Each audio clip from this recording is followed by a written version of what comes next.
ସ୍ୱାମୀ ଦାଦନ କଟି କଟି ଆଇଲା, ମୋ ପୁଅକୁ ପଠେଇମି ଦାଦନ ଆଉ। ହ୍ୟାଲୋ ହ୍ୟାଲୋ, ଆଜ୍ଞା ନମସ୍କାର।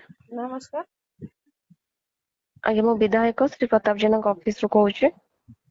ଆଜ୍ଞା ନମସ୍କାର ଅପା, କୁହନ୍ତୁ। ଆଜ୍ଞା ସାର୍ ମତେ ଆପଣଙ୍କ ସହ କଥା ହେବା ପାଇଁ କହିଛନ୍ତି। ଆପଣଙ୍କ ନାଁ ରାସନ କାର୍ଡ ଯୋଜନାରେ ଅନ୍ତର୍ଭୁକ୍ତ ଅଛି। ହଁ। ଆଜ୍ଞା ଆମ ପ୍ରିୟ ମୁଖ୍ୟମନ୍ତ୍ରୀ ମାନ୍ୟବର ନବୀନ ପଟ୍ଟନାୟକ ଆପଣ ମାନଙ୍କୁ ଉନ୍ନତି କ୍ଷେତ୍ରରେ ସୁଦୃଢ କରିବା ନିମନ୍ତେ ଯୋଜନା ଗୁଡିକ ଆରମ୍ଭ କରିଛନ୍ତି। କିଏ ଆସନ୍ତା ନିର୍ବାଚନରେ କିଏ ଆଜ୍ଞା କିଏ କୁହନ୍ତୁ। କିଏ କିଏ କିଏ କରୁଛନ୍ତି? ଆଜ୍ଞା ଆମ ପ୍ରିୟ ମୁଖ୍ୟମନ୍ତ୍ରୀ ମାନ୍ୟବର ନବୀନ ପଟ୍ଟନାୟକ। ସିଏ କରୁଛନ୍ତି, ଆପଣଙ୍କୁ କିଏ କହିଲା? ଆମର ତ ପ୍ରଧାନମନ୍ତ୍ରୀ ସବୁ କରୁଛନ୍ତି, ମୁଖ୍ୟମନ୍ତ୍ରୀ କିଏ କରୁଛନ୍ତି ବୋଲି କହିଲା ଆପଣଙ୍କୁ? ଆମେ ତ ଆଜ୍ଞା କାହିଁ ଜାଣିନୁ। ହଁ କୁହନ୍ତୁ। ଆସନ୍ତା ନିର୍ବାଚନରେ ଆପଣ ଆପଣଙ୍କ ପରିବାର ବର୍ଗ ନବୀନ ବାବୁ ଆଉ ଶଙ୍ଖ ଚିହ୍ନକୁ ଆଶୀର୍ବାଦ କରନ୍ତୁ। ଆପଣଙ୍କ ସହଯୋଗ ଆଉ ଆଶୀର୍ବାଦରେ ନବୀନ ସରକାର ଆଉ ଥରେ ଆସିଲେ ଏହି ସବୁ ଯୋଜନା ଆହୁରି ଜାରି ରହିବ। ମୋ ପୁଅକୁ ଦାଦନ ପଠେଇମି।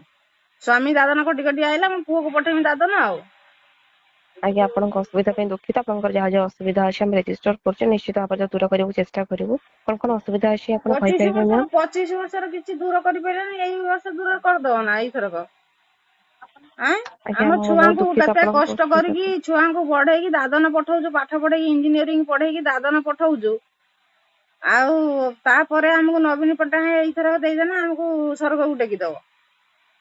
ଆଜ୍ଞା ଠିକ ଅଛି।